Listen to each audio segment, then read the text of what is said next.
Are we all sitting comfortably? Great, I think we can get started. So welcome to this SUT event during the COP week, and extremely good to see all of you, and thank you very much for coming this evening. I guess, yeah, we all know it's COP28 this week in Dubai. It's been a huge fanfare, and obviously all the big guns are in town. And perhaps there's no better time for us to have this sort of discussion around, you know, what contribution the subsea industry, subsea world is playing in this whole decarbonisation and green energy discussion. We all know from school that 70% of the Earth's surface is covered by sea, and with it, obviously, an enormous environmental implication from its ability to absorb either heat or greenhouse gases, the incredibly diverse ecosystems, and of course, not to mention the amazing opportunity for renewable energy. And we discussed that actually at an event maybe 2 months back at Khalifa University, and we talked about wind, solar, wave, and all the interesting stuff going on in that space. I'm, really concerned to hear that this year is set to be the hottest on record. I guess that is a topic of great interest and debate at the COP climate. And with the 1.5 degree limit in mind, I'm actually told that the October temperature was 1.7 degrees, which is obviously hotter than anything that we've seen since pre-industrial times. Part of that is the El Nino effect back to oceans in the Eastern Pacific, which has brought hotter global weather. And even more alarming for me is the fact that even if we do tackle climate change successfully, many of the beauties and marvels that we've come to know and enjoy in the world as a human kind may already be lost to us. And I'm really hoping that does not include the polar bears, many of the unspoilt coral reefs, the Piazza San Marco in Venice, parts of the Amazon rainforest, and all those amazing beaches in the Seychelles and other parts of the Indian Ocean. But I am told that all of these are at risk. So no discussion during this week at COP, dare I say, is complete without due consideration of what's happening at sea. And to bring us on to the topic of this discussion is the fact that amazingly, three quarters of the seabed is, as of to date, uncharted or a complete unknown. So that is the topic of discussion today. Chris from Horizon will tell you that I've been bugging him for a few years now to talk about what's going on here in the Gulf. So we'll talk about Seabed 2030 and hopefully a bit more about the world that we spend most of our time and lives dealing with, and understand a bit more what's happening with the Gulf. Alongside Horizon, we've got Fugro, which is another market leader in country, which is fantastic. But it's really it was the COP28 event, and Steve Hall, who used to be the CEO of SUT, who sort of gave the catalyst for this all to come together. And unfortunately, Steve can't be with us tonight, but Vicki Ferrini very kindly has joined us from Columbia University. And I guess that allowed us to shape this event and bring us all together and discuss this fascinating subject. So there are three presentations tonight. We'll start off with Vicki and Seabed 2030, then we'll come on to Fugro as the next presentation, and finally we'll finish with Horizon. We'll talk about stuff which is going on a bit nearer to home. So what is GEBCO, should I say Nippon Foundation-GEBCO 2030? And Vicki, very happy for you to step into Steve's place and be our first speaker this evening. I understand it's a flagship program of the United Nations Ocean Decade of Ocean Science for Sustainable Development. And of course, what we're hoping is you can explain to us what the link is with COP28.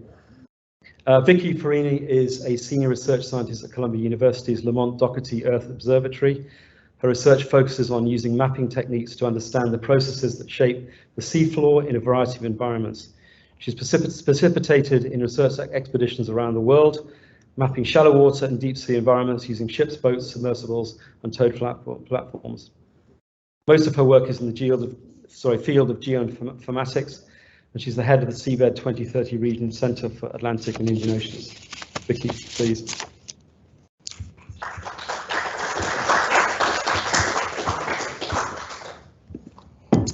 Okay, well, thank you for having me, and thank you to everyone for coming out tonight.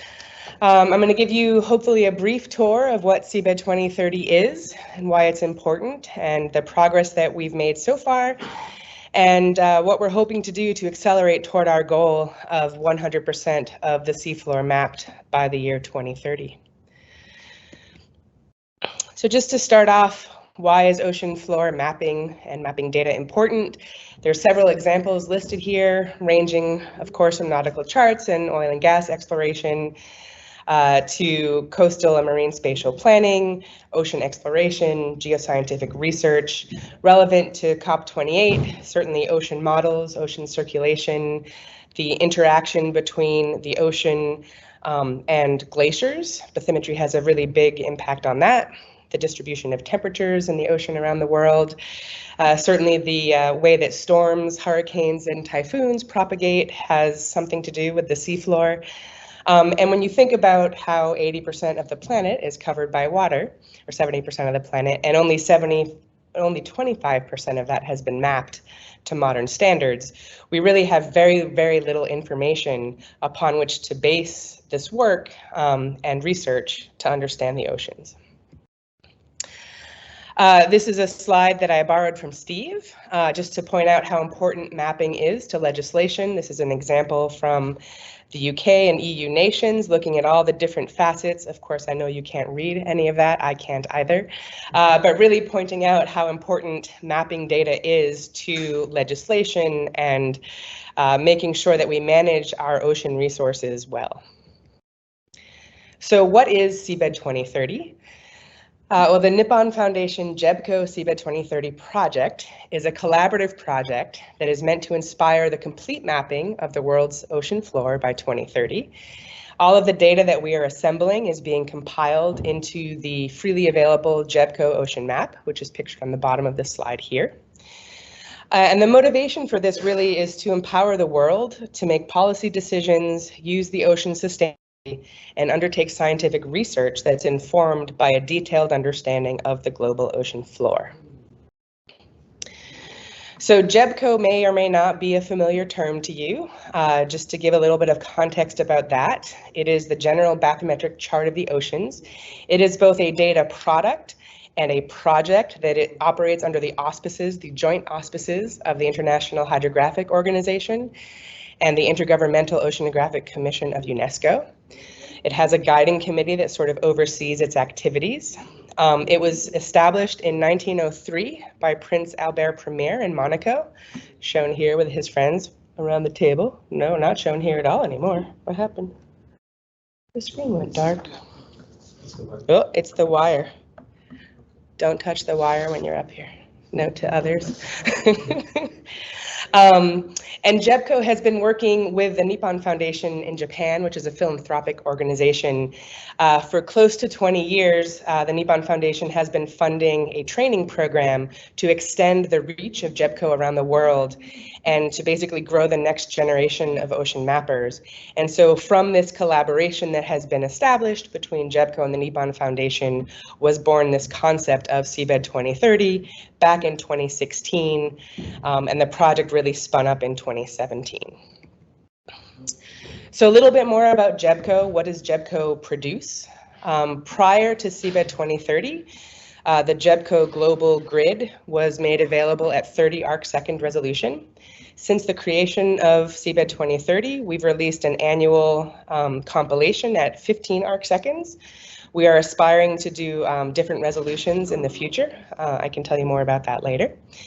GEBCO also provides a gazetteer of undersea feature names, which is overseen by one of the subcommittees called SCUFN, Subcommittee for Undersea Feature Names, which really works internationally to come up with agreement upon the names of undersea features. There's grid viewing software, printable maps, web services so you can embed the maps into interfaces online, and also a cookbook that is led by the GEBCO Technical Subcommittee for Ocean Mapping, which is really to help people around the world use different tools and data to produce bathymetric grids and maps and products that they might need. The data can be downloaded from gebco.net or from Seabed 2030. Again, it's pretty low resolution, particularly when we're thinking about shallow water and the capacity that we can do with modern technology. But this is what the download interface looks like. You can do the whole global grid, or you can do bits and pieces. There are 2 polar compilations that are ushered through GEBCO, the International Bathymetric Chart of the Arctic Ocean and the International Bathymetric Chart of the Southern Ocean. So all of this being international, brought together by volunteers basically around the world who have data and expertise to contribute. It's kind of the power and that fuels the passion of the GEBCO community. So why is Seabed 2030 important? Well, I would argue from my own work and perspective that bathymetric data is an essential ocean observation. We need maps to do everything that we do in the marine environment. No matter what kind of research people are doing or work, whether it's transdisciplinary, could be ecosystems, could be all different kinds of topics, having a map is really important. The data itself, of course, has broad use and value. I like to remind people that ocean processes extend beyond territorial waters, so it makes a lot of sense to work together as a global community to put products together to have a better understanding of what's happening in the ocean. The reality is that mapping the entire ocean can only be achieved through cooperation and coordination. It's just too big, there's too much to do. We have to work together to get it done. As we've said a couple times, only about 25% of the ocean has been mapped. And when you look at where we were before the project started, we were at only 6%. So we're moving at a pretty good pace, but we still have 75% of the ocean to get done in less than 10 years. But Seabed 2030 itself really can be viewed as an accelerator for GEBCO. It's really speeding up the progress. As I said before, GEBCO started in the early 1900s. We just had the 120th anniversary of GEBCO, and yet we're still only at 25% mapped. Just drawing some parallels to the UN Decade of Ocean Science for Sustainable Development. The sort of goals of the decade are listed here, and the challenges are listed, and we went through and tried to draw the comparisons or weave the threads from the Ocean Decade challenges to the Seabed 2030 project and its relevance. And so basically every one of the challenges can be woven to something that Seabed 2030 is aspiring to do. And as was mentioned, the project has been recognized as a flagship program, again, because seabed mapping data, bathymetry data is so fundamental to so many projects and things that we try to do in the ocean. So a very important question is, what does 100% mapped mean? As I'm sure many of you know, we can map in the deep sea at resolutions of sub-meter if we use the right kind of technology, but that would take us a very, very long time to do globally. So in 2018, we published a paper that described our depth-dependent resolution goals. And I really think of this as data density. And so this is a map and also sort of the legend that explains the goals. For water shallower than 1,500 meters, we are aspiring for 1 measurement every 100 meters, so a 100-meter resolution grid. That's the lightest greenish blue color shown here. So of course, there's quite a bit of it in the Arctic and around the continental margins. The vast majority of the ocean falls in the 3-kilometer to 5,700 meter depth zone. And our resolution target there is 400 meter, roughly 15 arcsecond. So that's the majority of the ocean. The depth band between 1,500 and 3,000 meters is a 200 meter resolution goal. And then in the deepest water, which is shown in purple, it's 800 meters. I should say that this was based on looking at the time in 2018, how much of the ocean was unmapped and what the sort of standard hull-mounted multi-beam echo sounder was capable of. So looking at the footprint, looking at the water depths, and trying to figure out something that was potentially achievable, right? So we wanted to have some goal that we could work toward and feel that we could make progress toward it. So this is a visualization that I generate every year to help explain and show how much or how little of the ocean is mapped. As of GEBCO 2023, so this year, our computation is 24.9%, so we'll call it 25% of this map, the GEBCO map, is supported by direct measurement. That doesn't mean that's all the data that exists. That means that's all the data that's been integrated. We know more exists. Some of that's in the public domain, some of that's not in the public domain. This visualization, the black areas show where we don't have observations. And if we were to zoom in, I have this as a dynamic web application, you can see that there are little tiny track lines in some of the places that show up black here that you can't see when you're zoomed out at this scale. So it's filling in more and more every year, which is exciting, but we still have a lot of seafloor that is not yet mapped. I wanted to zoom in on this part of the world. So this is from the GEBCO 2014 grid. So again, before Seabed 2030 started. And here you can see some of those really sparse soundings, the little track lines. And again, the black is showing where there's no data. And now this is the GEBCO 2023 grid. If I go back and forth, you can see we've made some good progress, but there's still large areas that are unmapped. So this is a diagram just to show some of the instrumentation and platforms that we can use to collect bathymetry data. And of course, more of these platforms and instruments are getting out into the world. They're being operated by more and more people, which means more and more data are being acquired, but it's more data that we have to wrangle and really try to gain access to. So a simplified equation to think about how much of the ocean is not mapped, it's not really 75%. So A is the data that's in GEBCO, which is 25% as of now. B is what's not in GEBCO. That includes both known and unknown data holdings. C is what's unmapped. So the further along we can get at constraining A and B, then the better we can do, the better job we can do at getting at what actually is unmapped. We're really fortunate within the project to have the support of the IHO Data Center for Digital Bathymetry, which is operated by NOAA in the US, and it has been the data center for the IHO for over 30 years. It's sort of the authoritative source for preserving raw bathymetry data.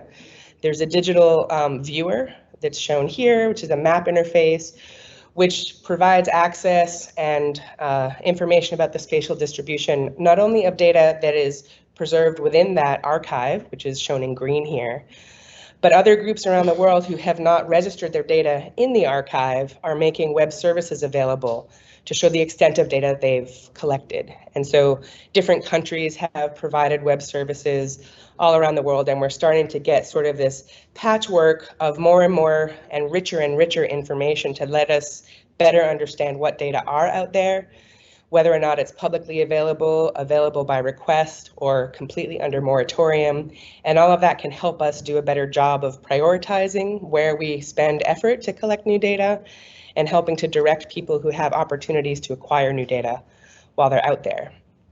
Another very important point to make here is that our objective is not just to create the GEBCO grid, because when we get to 2030 and have hopefully 100% of it mapped, we also want to make sure that all the work that we've done over this decade is future-proof. And so the Data Center for Digital Bathymetry provides that consolidated archive where every sector can contribute data in and every sector can take data out. It's completely publicly available. And so as algorithms improve over time, as we have different ways of integrating data, we'll be able to produce new products, hopefully even faster with less human in the loop activity to generate the products of tomorrow. So this is really important to happen in parallel to what we're doing to build the GEBCO grid.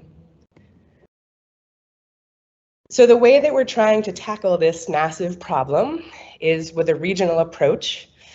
We've divided the ocean into 4 regions, which are overseen by different organizations.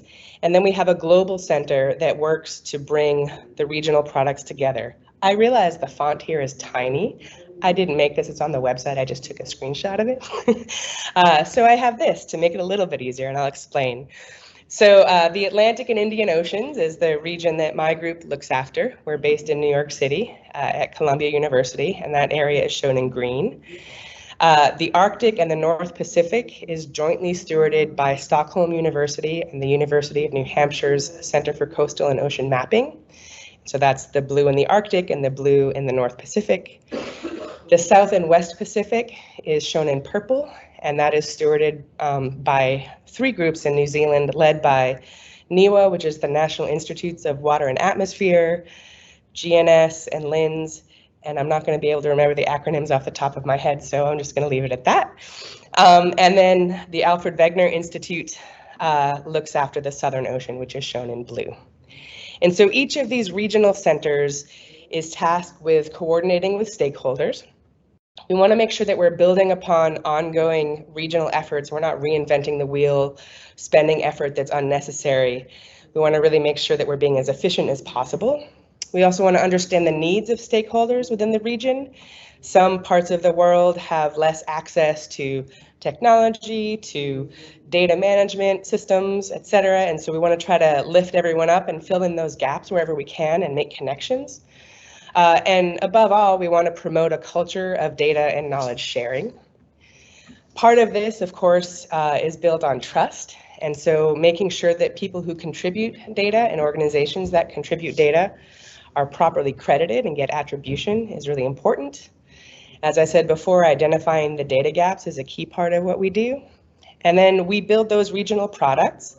Those regional products go to the UK, to the British Oceanographic Data Centre, which serves as the global center. And they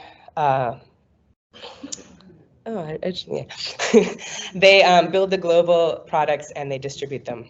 I just remembered that the acronyms were spelled out on the bottom there, and I didn't see them. Anyway, onward. Regional data assembly. It really very much is like putting together a puzzle. And I actually had this map of the GEBCO grid, or this puzzle of the GEBCO grid printed in 2019, and during lockdown I spent time putting it together, and it was a great analogy for the work that we do, because if we have larger coherent pieces of a puzzle, just like you put a puzzle together, it's easier to assemble. When you have all the individual 1,000 pieces, it's really hard. And so if we can get those coherent pieces, regardless of what size they are, they're building blocks. Get those together, then we can build the regional products and the global product more quickly. To give you a sense of the kinds of data that we've worked with so far, we've received a variety of data types from different sensors: multi-beam, single beam, sub-bottom, seismic derived. We get digitized contours and soundings from old nautical charts. We have LiDAR data, satellite-derived bathymetry, ENC soundings, mixed data types that come in grids where people can't tell us what the different things were, but we know it was measured. We get a whole bunch of different formats: raw swath data, both modern formats that we can use commercial software on, legacy formats that we have to use old open source software on, process swath files, ASCII file, all these different things, and our job is to make sense of them and bring them together. One of the things that I spend a lot of time thinking about is sort of this tension between these sort of continuums that move in opposite directions. So if we have swath files, you need to have specialist knowledge to be able to work with it. You have to have special tools to work with it, and you can distill it into grids and images ultimately, which are most readily accessible by the broader community.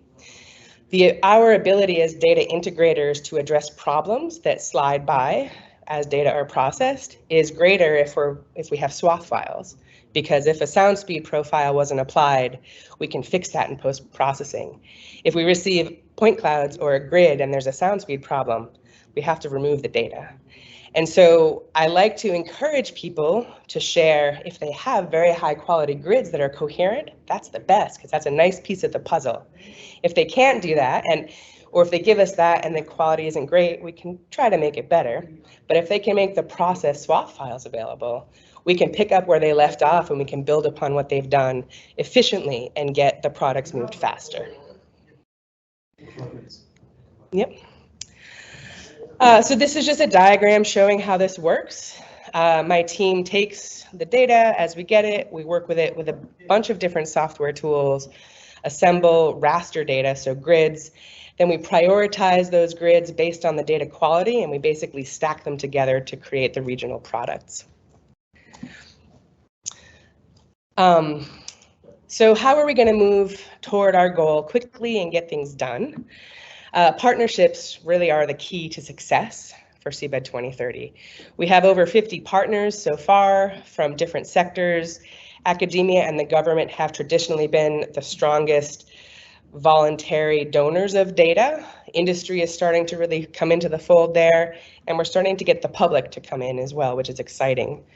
The strong relationships we have with IHO and IOC are helping us get more governments involved.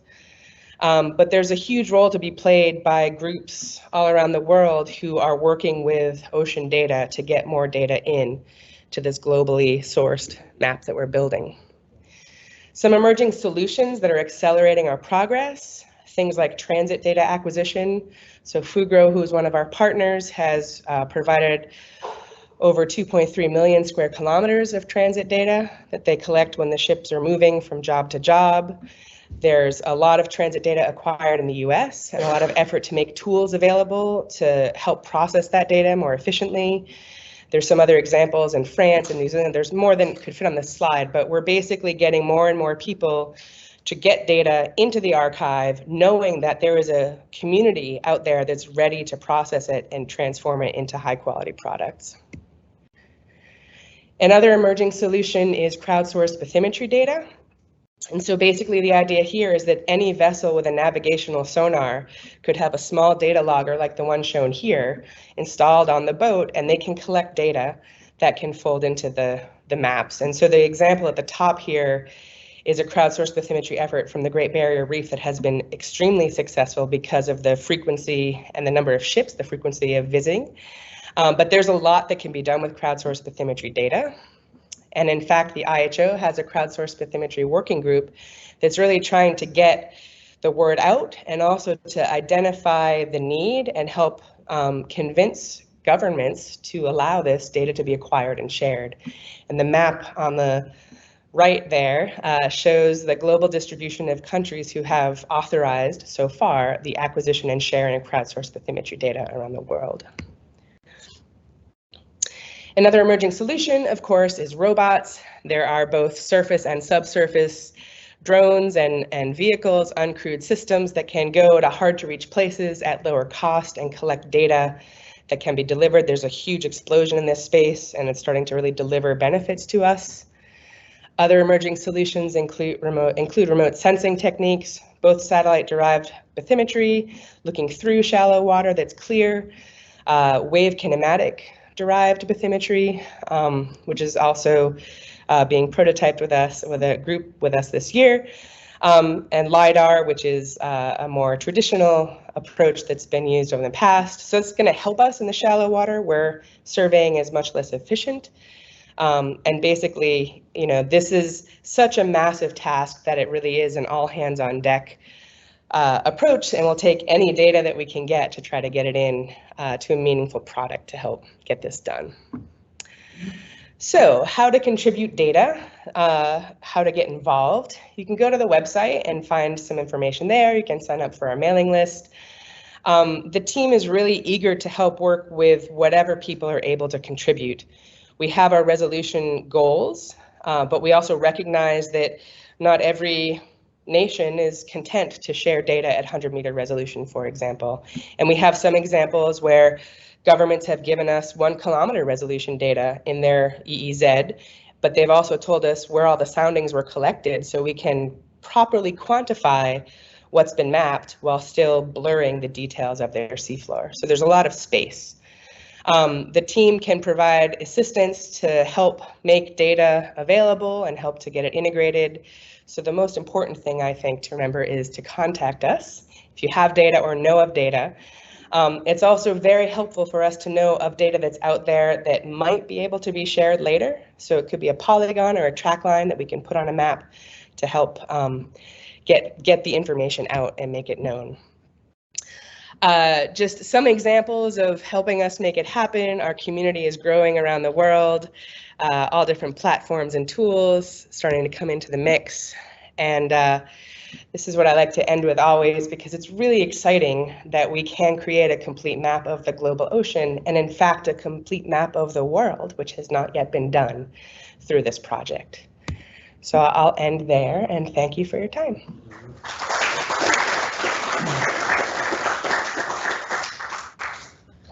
Thank you, Vicki, for a very engaging presentation. I'm sure you've been having some fascinating conversations at the conference. So without further ado, I'm going to move on to our next presenter, Talia from Fugro. Title of this presentation is, recognizing the importance of a wholly mapped ocean to climate change mitigation, ocean and coastal resilience and a sustainable blue economy. So what I took from that is that Fugro in the private sector is a big contributor to the Seabed 2030 project. So it'll be really interesting to hear what you're doing in practice. Talia has a multidisciplinary background in science and engineering. Talia is a passionate coastal scientist, has pursued a career helping engineering consultancies and intergovernmental organisations to reduce costs, time and improve safety on their projects through the use of geodata advice. Talia has a doctorate in coastal engineering, specialising in eco-hydraulics and novel engineering designs for improving engineering diversity.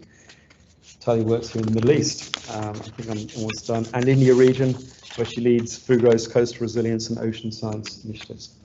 All right, I'll just get your presentation queued up. Okay, thank you. Over to you, Talia. Thank you very much for the invitation to speak tonight and to also be amongst a panel which is, I think, on a really, really exciting topic. So yeah, my name is Talia Sherrod. For those who don't know me, I run the Marine Geophysics and Hydrography Department at Fugro here in the Middle East and India. I will say now, I'm not a marine geophysicist and I'm not a hydrographer. I am a coastal engineer by trade, which is also why the topic that I'm presenting on, I think, is really interesting and important, and trying to tie together why seabed surveys are so important for understanding and preserving our coastlines and our oceans.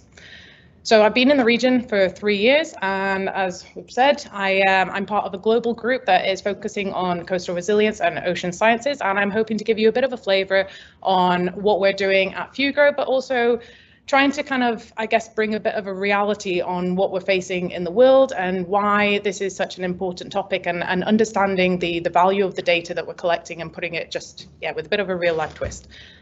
So I'll kick off with some statistics that you've all probably seen many times, but given that we have COP taking place, so the biggest event in the world tackling climate action, I think it's really important to also set the scene. So we all know that we are in an environment where we're going to have an extra 2 billion people on the planet by 2050. That means that space is valuable, our resources are under threat, and we've got more mouths to feed, more people to take care of. In addition, you can combine that with urbanization. Okay, so growing urbanization is again also putting significant pressure on our resources and the space availability. And the areas that are the most vulnerable for those are our coastlines. When you consider that 9 out of the 10 biggest cities in the world are sitting on coastal areas, and 40% of our global population sits within 100 kilometers of coastlines. It is really profound. So urbanization is a huge threat, as much as it is an amazing development to our coastlines and also to our ecosystems. And then when you consider that we're going through the fourth revolution, the technology advancements and digitization, as much as this is amazing that we are progressing and developing technology at an amazing rate, it also means that we are more vulnerable than ever to disruption. And of course, I've heard over the last few days 1.5 degrees at the beginning of every single presentation at COP, but it really is important. If we want to achieve this, we really do have to take action now against climate change. And we are in a society that is more aware of our needs as an individual to meet these targets to address climate action.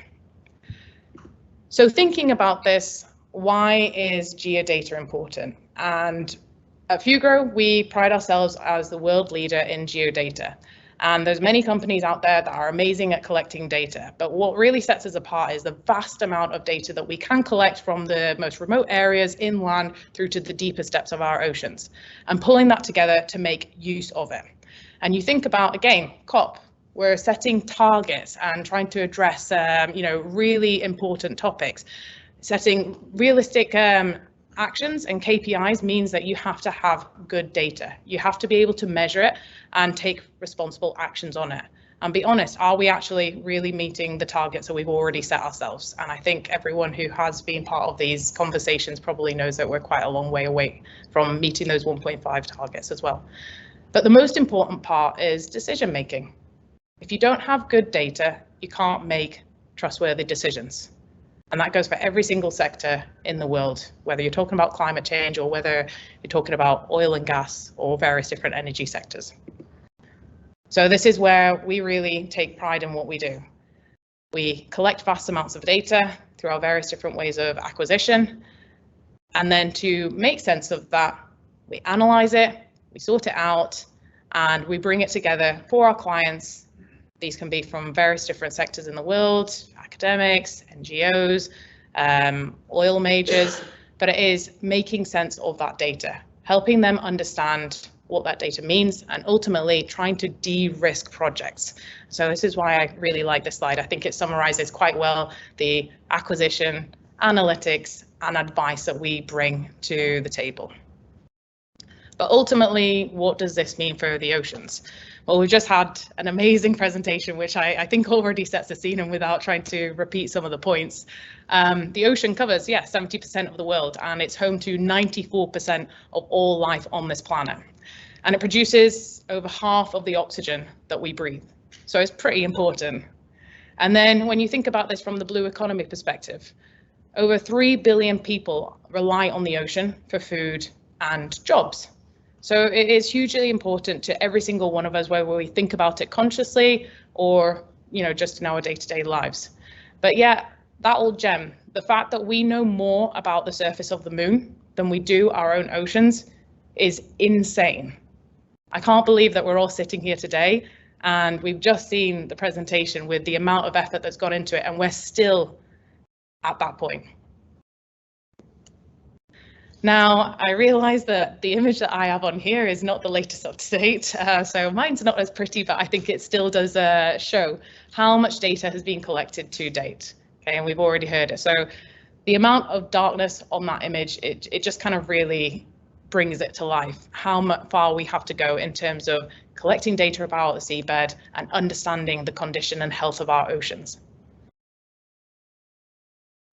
And this is where we know, and we've just heard it, Seabed 2030 can't collect and reach its goals on its own. So FUGRO is a proud founding member of Seabed 2030, and we are the first private sector member to be part of that initiative. And whilst we're not the only private sector, I have it under good authority that we are contributing quite a significant amount of data towards the initiative out of the entire private sector. And as we already saw, we've already collected over 2.36 million kilometers of bathymetric data. And just to kind of put that into context, you can see that's about the size of Algeria, which sounds profound, but then you think of the size of the world and what the size of Algeria is in it, it's actually minuscule. And we know that as a private sector, as much as we're proud of what we've achieved, that is so far away from meeting the goal. So partnerships really are important, and having private sector contribution as well to do this is really significant.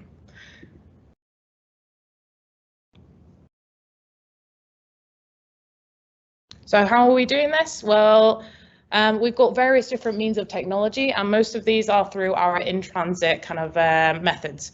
And we say here we have 27 specialized vessels that collect oceanographic data. Actually, there's only 10 of them that I believe actively collect data within FUGRO. So we know that we also have a lot better to do in this arena. But we also have a number of different technologies to be able to contribute to that collection of data. And USVs, we just heard, we know it's the latest boom in the survey market, is one of these areas that we are particularly interested in going. And actually, the remote operation centres have become a really critical part of this in-transit method, because you think about when you're sending your vessels between different locations and projects, you often don't have a lot of your survey crew on there. You're just going to fly them to wherever you need to go and not send them on day trips. So the remote operation centres become really important to have a remote command still operating the technology, and meaning that you can collect that data, operate it, analyse it from anywhere in the world whilst it's in transit.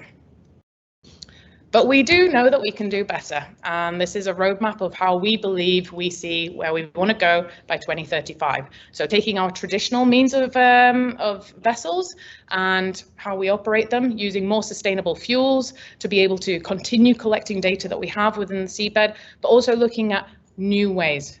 Okay, so the USVs, as we heard, these are really the future of where we want to go. Being able to access remote areas that you probably wouldn't traditionally be able to go into.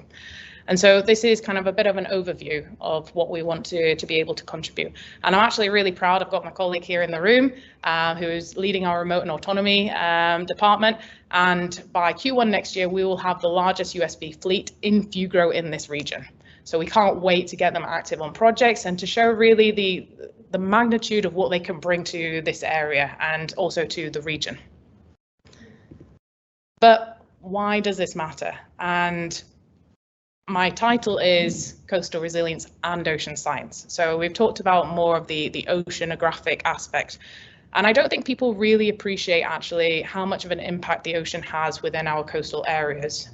These are the most vulnerable areas in the world as they sit on the transition zone between land and marine, and they are extremely susceptible to the impacts of climate change through sea level rise, severe weather events that you're all very much aware of.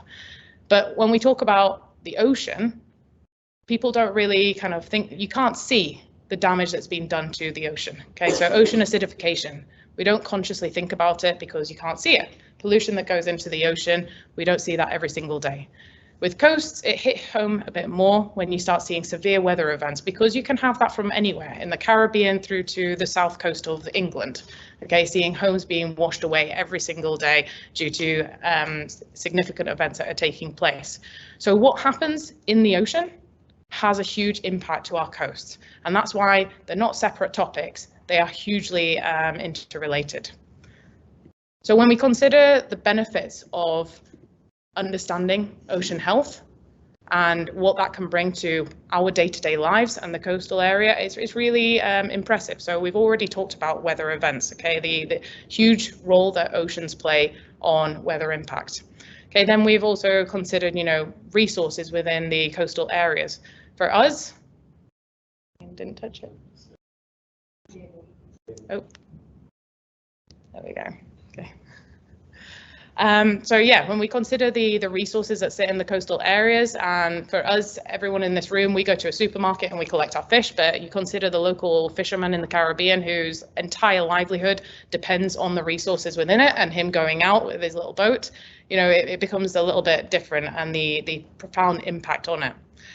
And then understanding the ocean, though, it means that we can have better kind of mitigation risks. As I said earlier, if you don't have good geodata and you don't understand it, you can't mitigate your risk and you can't put in place better decision making. So that's why it's really important for us to be able to map the ocean and understand the health of that ocean.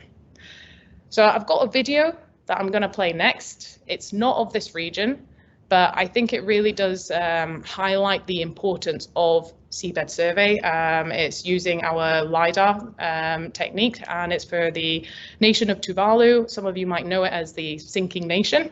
So, climate change, seabed survey, coastal protection is a huge importance for them. So I'm going to let them tell you why what we've been doing is really important.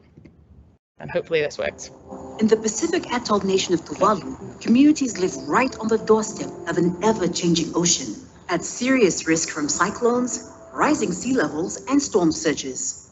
In order to put effective adaptation methods into action, the Tuvaluan government requires accurate mapping of their surrounding coastline and nearshore areas. In 2015, the TC panel, which devastated our coastal frontier and had huge storm surge washing ashore and damaging a lot of infrastructure, buildings, and our crop plantations. So if we don't understand the problem to begin with, it's very hard to come up with correct answers on how to fix it. The Tuvalu Coastal Adaptation Project, TCAP, is working to develop innovative coastal protection solutions. TCAP partnered with Fugro, who used their airborne LiDAR technology to provide accurate coastal data to the team in Tuvalu. LiDAR is an acronym, and it means light detection and ranging. And simply put, a LiDAR system is a laser that is usually mounted on a plane This is the Fugro and airborne LiDAR bathymetric system that we use to collect the data over Tuvalu. The system fires laser pulses from the aircraft to the water and through the water column until they are reflected off the seabed or the coastal area being mapped. The system is able to model very accurately the shape of the island. It's like scanning the island from the plane. Fugro's airborne LiDAR bathymetric systems are the safest and most efficient survey systems in shallow and complex environmental zones. Tuvalu is one of the few countries where we've collected this data, and we can understand the relationship between sea level rise and land elevation on any island, in any village, in any location, which means we can provide the information Tuvaluans need to adapt. In just 2 weeks, the survey aircraft covered all of the land, reefs, and lagoons across all 9 atolls of Tuvalu. The survey also captured aerial photographs and, when combined with the LiDAR data, provided a powerful 3-dimensional tool to support adaptation planning. This baseline data will help to develop a greater understanding of sea level rise and shoreline change in order to plan a range of adaptation and resilient measures in Tuvalu. Here on Fuda, we are undertaking a 7-hectare reclamation, which should provide dry land under all tides up until 2100. The project would not be where it is without the LiDAR data.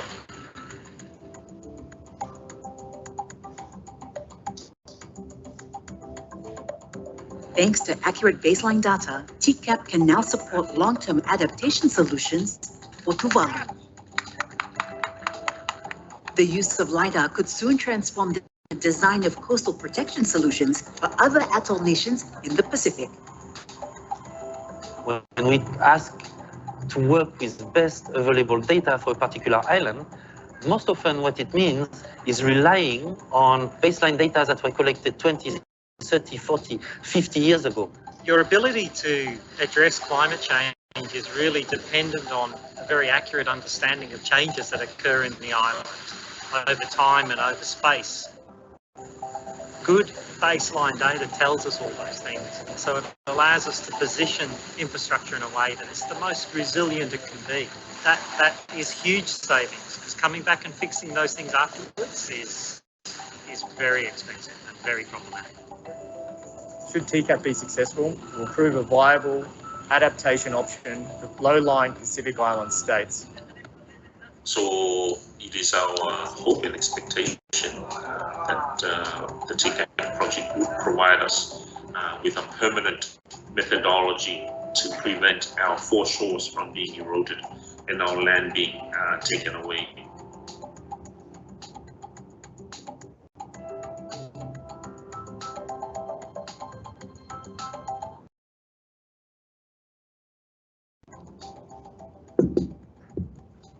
So I thought I'd give you a break from my voice just for a bit, but also, like I said, I think it's great me saying something, but you can see it from people who've actually had this significant impact in their life and the value of this data that it has on them every single day, and what it means in terms of putting in appropriate coastal protection methods, not just once, but going through monitoring and mitigation as an ongoing process.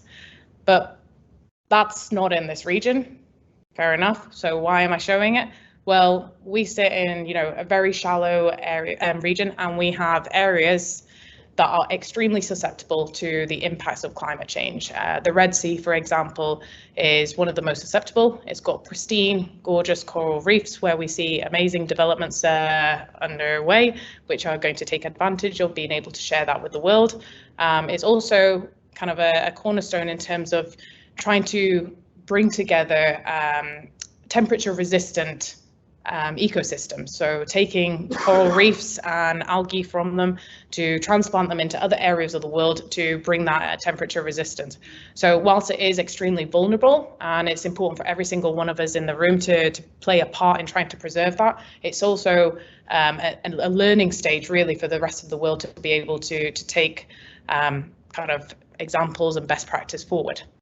So considering Seabed 2030, acquiring data, understanding ocean health, and trying to preserve our coastal areas, what are the biggest challenges that are really facing the Middle East? Well, as I said, we sit in a shallow water environment, which means that in-transit data collection isn't as easy as other parts of the world. So we can't just simply send our vessels day in, day out with the sensors on to be able to collect the data and contribute towards it.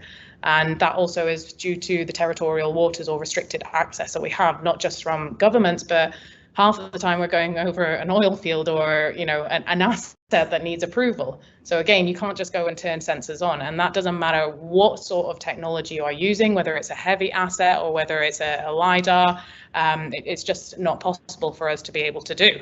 And it's why we need to have better partnerships and engagement and trying to get government buy-in, which also brings additional challenges because we know that a lot of the governments are extremely sensitive about the data. They don't like it to leave and they don't want to share it. So how do we overcome that together to be able to bring more transparency and knowledge sharing in this arena? And it is also lacking funding. You know, we work for a private sector organisation where we go in and do this, but generally collecting this data is extremely expensive, which is why partnerships are so important. There isn't enough funding to be able to go out and collect the data that we want as quick as we would like to. So we need to also raise more awareness. And then I put competition, because I think in this part of the world, competition isn't a bad thing.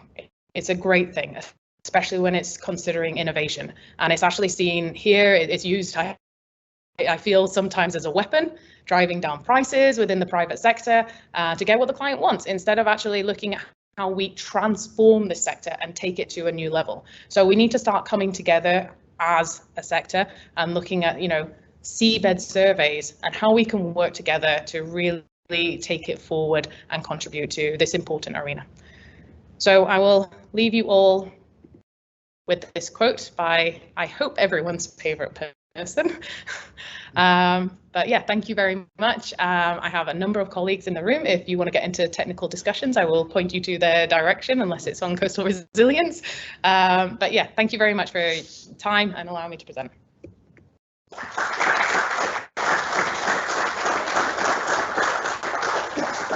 Thank you very much, Talia, for a fascinating presentation. I think gave us an idea of what this information actually means for people who live in low-lying parts of the world, islands which are potentially affected by rising sea levels.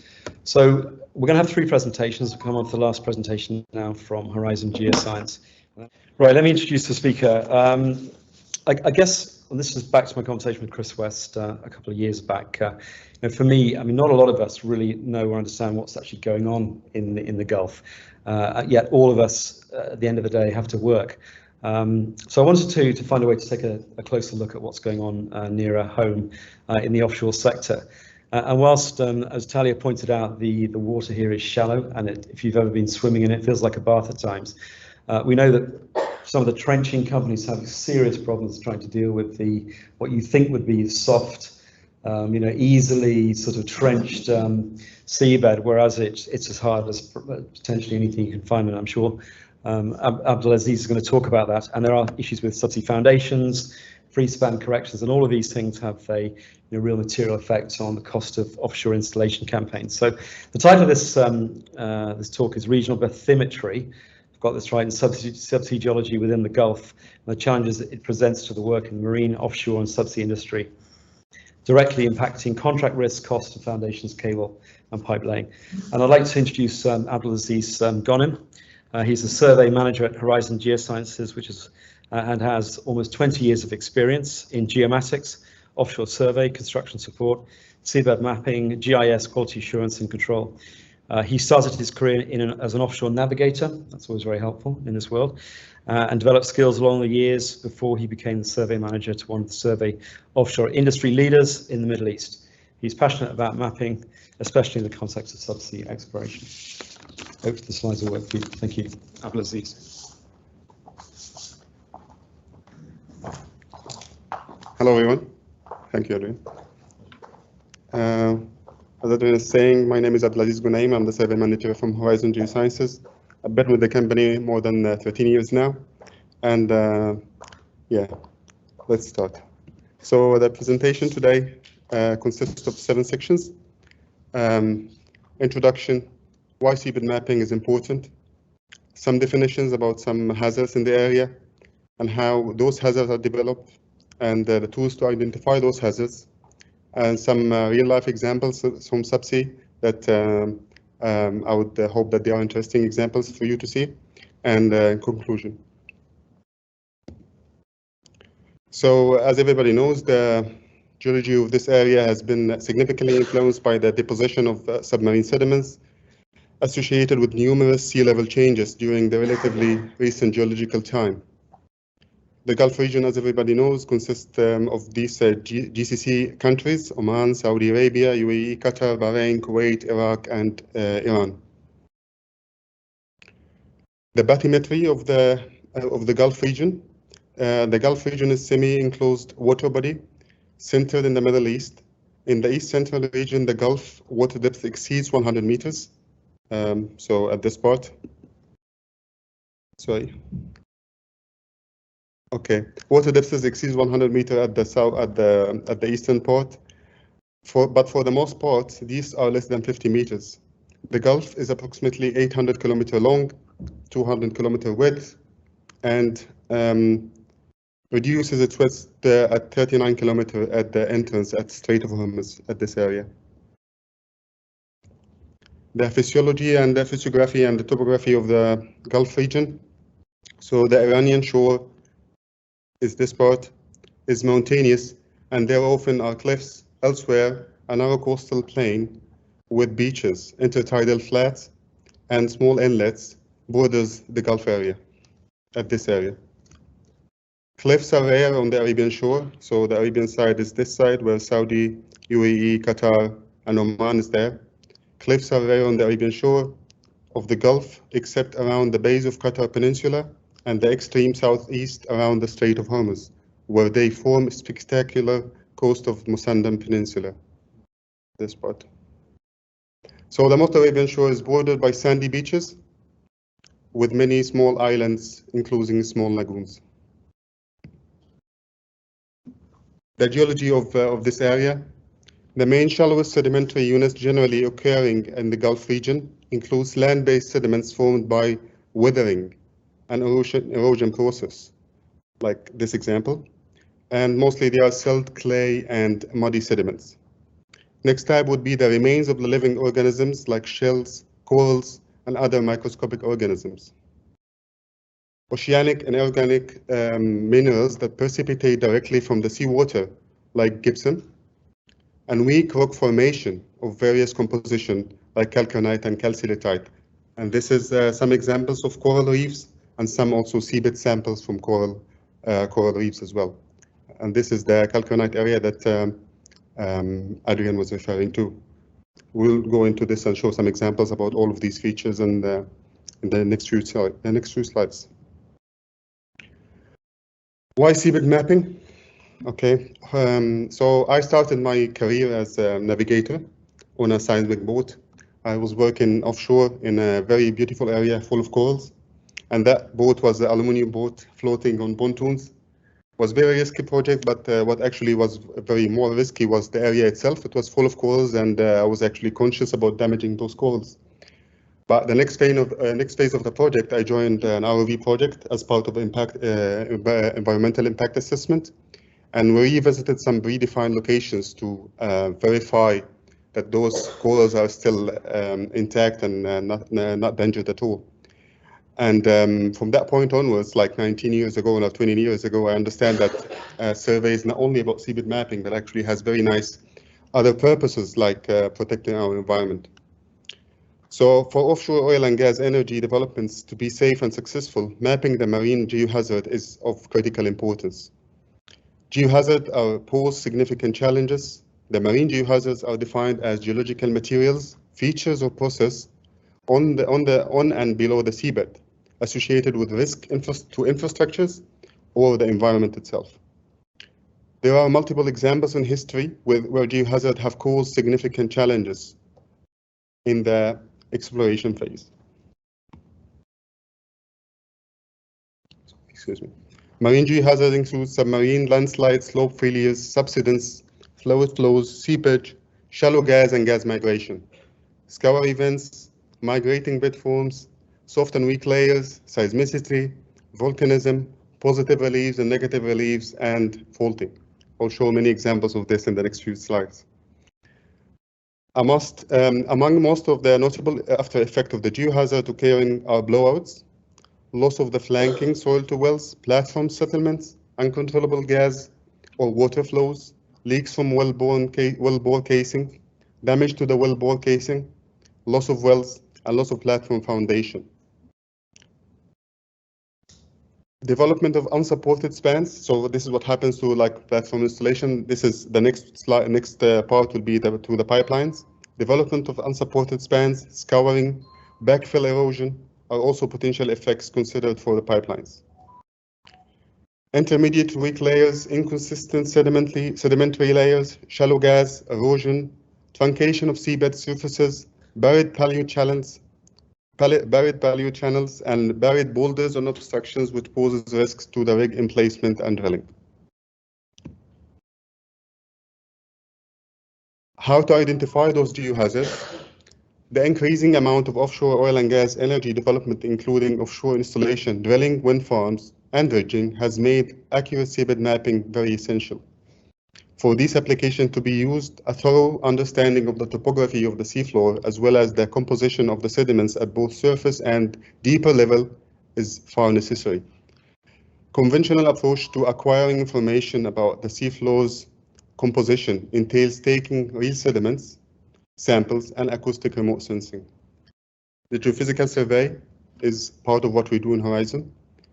Techniques that use a single beam, multi-beam, sub-bottom profiler, side scan, magnetometer, gatometer, and other sensors to classify seabed surfaces and subsurfaces has been successful in identifying the shallow geohazard and provide mitigation resolutions. Here we will start to show some examples of how those geohazards developed. So here the submarine landslide. The submarine landslide are the events of failure near shore sediments under the effect of gravity. So the submarine landslide are sediments movements down the slope of the seabed, gas and gas hydrates, fast-moving sediments, and rates, groundwater seepage, tectonic action, volcanic activity, flow and migration, overpressure buildup, and human activity are the main causes of submarine landslides. Faults, we'll see also some examples about faults in the next few pages. Faults acts as conduit of a seepage. Shallow gas within sediments creates acoustic scattering and attenuation and reduces the penetration. High amplitude acoustic turbidity masking or blanking gas chimney pathways are also reported to be created by a gas and fluid seepage and migration in shallow marine sediments. I will show some examples on faults in the next few pages. So here, this is chirp data, sub-bottom profiler data. It's a chirp, it's a towed system behind the vessel. And that data shows acoustic masking, blanking turbidity are considered as indicator of possible shallow gas seepage. This area, as you can see here, here is the seabed. Next example of acoustic blanking. This is from Pinger data. It's actually mostly like a fixed mount sensor on the vessel. This example shows Pinger data with high amplitude event appear to be creating masking effect through acoustic signal attenuation and scattering. So areas like this will prevent or like block the data from going beneath it and be able to identify the seabed and subseabed layers at these areas. This is a nice example of how faults are created. So as you can see here, there are two types, and there is a third type also that we didn't show an example for. But the type to the left is called normal faults. It's actually where the block above the inclination moves down relative to the block below, caused due to extension, due extension or tension. So it's like this.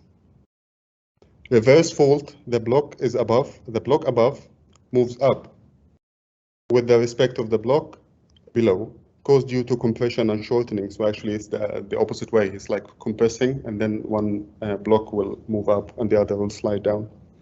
The third type is strike slip fault, the fault blocks move horizontal with respect to the vertical fault plane caused by shearing forces. And unfortunately, there's no example for that in this region. This is an example of boomer data and how and this is showing acoustic blanking and also, showing some faults here. I hope that you can see this. This also like dipping horizons and how faults can be interpreted and seen in this area. Next example is also from boomer data, and this is showing faults as well. Here, an example, and here's another example. And you can see here that the horizons are in 2 different levels. Another examples of fluid flow seepage. This is when there is a rapid sedimentation, the fluid becomes trapped in the sediment. Porous sediment stores fluids, and when the overburden pressure of the overlaying sediments creates stress, the poor fluid biogeochemical process generated gas and fluids expelled through the weak soils, chimneys, or fracture faults. Pockmarks in the next few slides are seabed depressions or crater shapes formed by seepage or fluid upwards through the unconsolidated sediments of the seafloor from below. The diameter of these pockmarks can vary by several meters, while their depths can range from decimeter to few tens of meters. So this is a data example from multi-beam. And those are what we call pockmarks or seabed domes.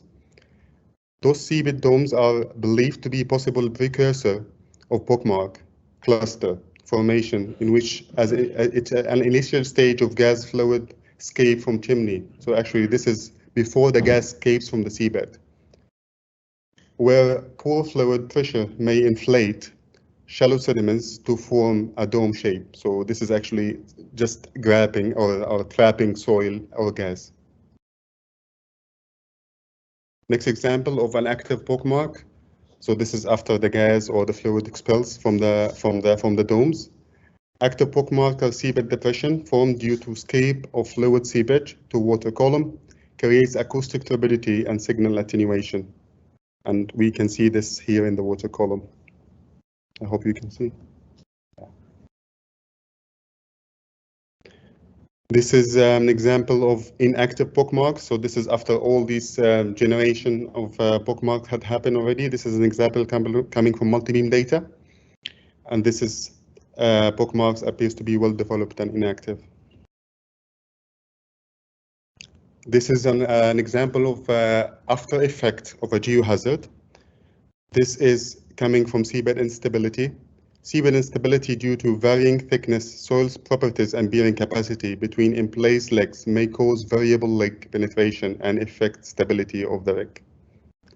So it's very clear here what happened to that rig.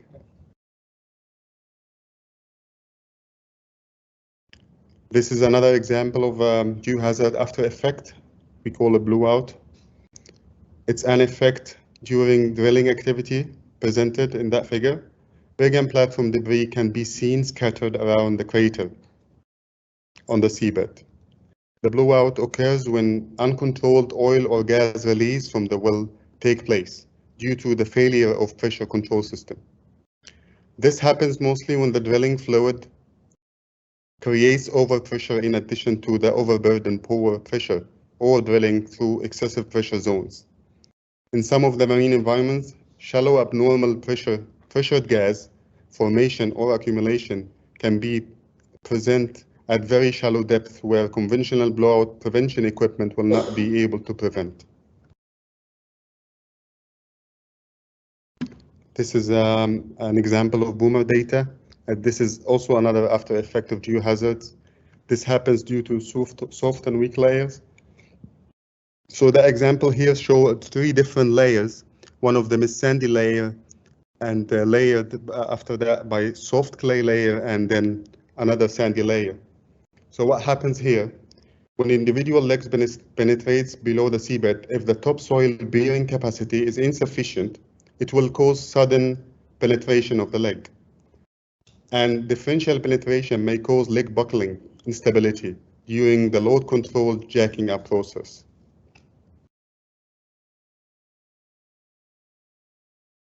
This is another common example here in the area. This is an example of thick layer of thick soft layer. It's around 14 meters here. And the risk here that those thick layers, superficial layers of unconsolidated sediments may result in the burial of pipelines and ocean cables. And actually the span of time might be very less for any mitigation to happen. And I will show some examples of these pipelines and cables being buried after laying. So this is how buried pipelines appears in the sub-bottom information, sub-bottom data. And this hyperbolus here shows those pipeline buried around maybe 3 to 5 meters below the seabed. Here is cable example being buried as well. And this is type of data called gradiometer data. And these cables were found buried from 0.5 to 2 meters below the seabed. It's also due to soft layers. Some other buried items, obstructions, it doesn't have any magnetic nature, so we just interpret those as boulders, and those also buried at the very shallow soft layer. This is another interesting example of scour event. The scouring event was observed around the platform. This is a multi-beam data, so the platform won't appear nicely here, but actually this is the scour. It's the crater around the seabed, around the platform. And these are the seabed depressions from Spotcan depression. So the scouring event, this category of geohazard includes the scouring or removal of sediments surrounding a marine structure, and the related phenomenon of a sediment mobility such as sand waves. Sand waves or migratory bed forms with dimensions and shapes similar to sand dunes or desert dunes are produced by bottom current in the region with a strong tidal regime and loose sedimentation. They can also happen in waterways, straits, when the force of the stream cause it to quicken. Some examples of sand rebels will come.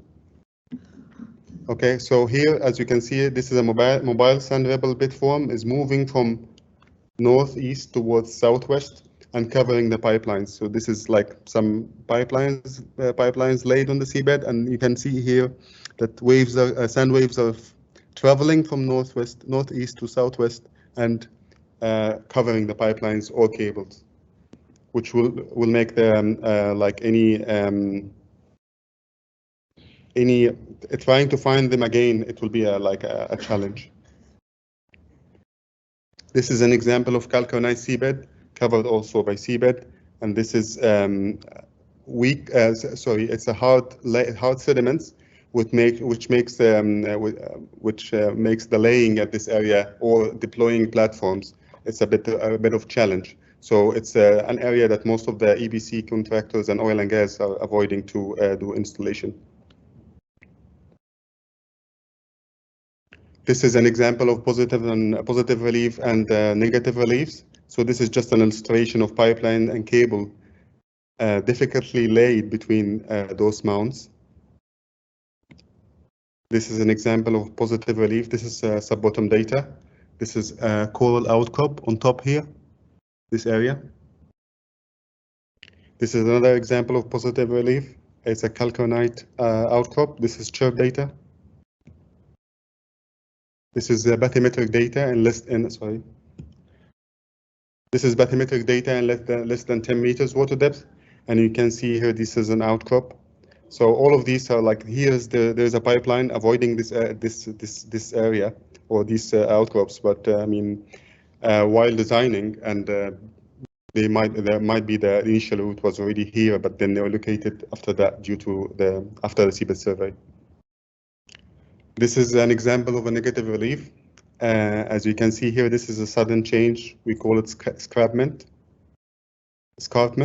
And that change, just to make a visual for you, is actually more than 20 meters in less than 50 meters. So it's very, very quick change in the seabed.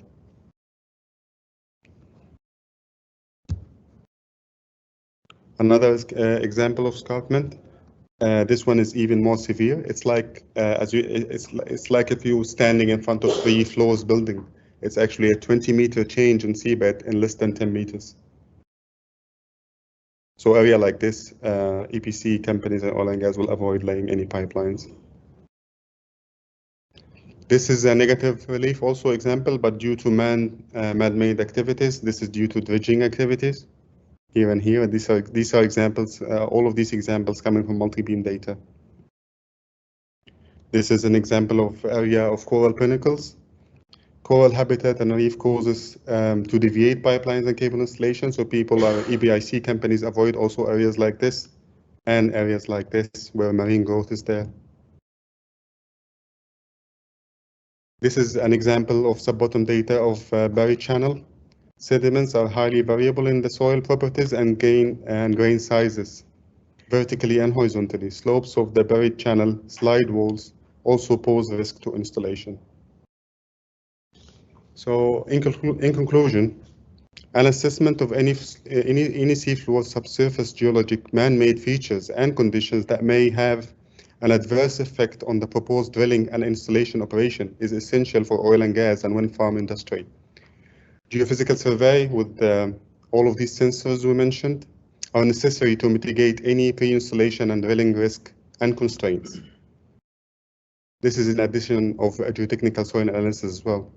Climate change and the rise in increasingly intense natural events enforce the historical experience is not sufficient to determine safety. It increases the need of multidisciplinary surveys, complementing with expert teams when evaluating the hazard and the risk with cost-effective measures. And here I would like to go back to the 20-year example I mentioned. Just before coming to the event, I just Googled the place I was working 20 years ago, just to double check how it looks like. And luckily it's still the same, no change and no development happened in an area like that. So which is proves that the seabed mapping had an effect 20 years ago and will continue having an effect on our environment, especially the underwater environment. Thank you so much.